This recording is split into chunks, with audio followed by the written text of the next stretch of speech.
Welcome to the Afterspin, opinions from thought leaders in our state. I want to ask John Hood and Chris Fitzsimon, a recent public policy polling surveyed of 657 registered voters revealed that Governor Cooper had a 15-point approval margin at this time.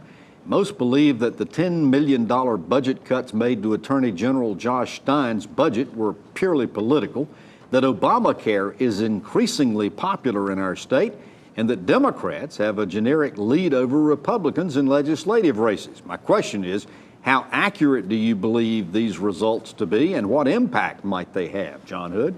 Well, some of them I buy, and some of them I think are probably artifacts of how the questions are worded or how much information respondents are given about issues they're probably not following very closely. So I don't draw a whole lot of firm conclusions out of, for example, opinions about the Attorney General budget cuts. I think most voters simply don't know the pros and cons that were argued on that. But on the question of the Governor Cooper, while his approval rating was not at 50% or above, it certainly was much higher than his disapproval rating.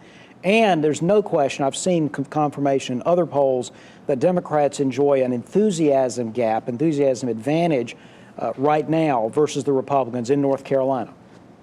Why so?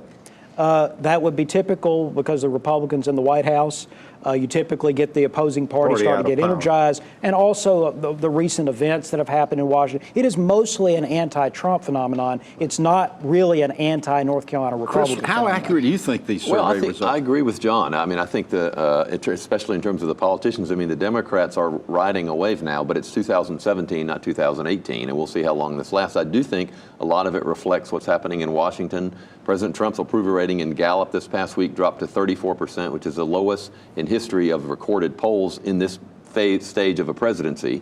So I think you're seeing a lot of people who were disenchanted with President Trump, many of whom who voted for him. So I think that the Democrats right now are more popular than Republicans. So the issues identifying with Democrats are also more popular, I think, with the voters. If I was a Republican, I'd be worried, but again, this is we're talking in August of 2017. There's a long way between now and the next election. And there's another very important point to make about it, which is North Carolina doesn't have a Senate race in 2018. So there are lots of people angry about what's happening in Washington, what's happening with President Trump. And then we're going to get to 2018, and they're not going to be presented, because the congressional districts are mostly not competitive, they're not going to be presented with a candidate that has anything to do with Washington. And so it's possible that some of this energized Democratic vote won't show up. Voters will just stay home. I don't know. I disagree with that a little bit. I think one of the things I've seen around the state speaking to places, crowds, organizations that used to have 75 people will now have 200 people. Wow. People are everywhere I go, mostly progressive audiences, not entirely, but if it's a political audience, the crowd, people are far more engaged and interested, and the controversy surrounding President Trump has gotten people engaged not just about national politics, but about state politics. And I'd be surprised if the turnout wasn't much higher in 2018 than a normal midterm election. Interesting. Well, thanks for watching the Afterspin. We'll have more video all during the week on ncspin.com.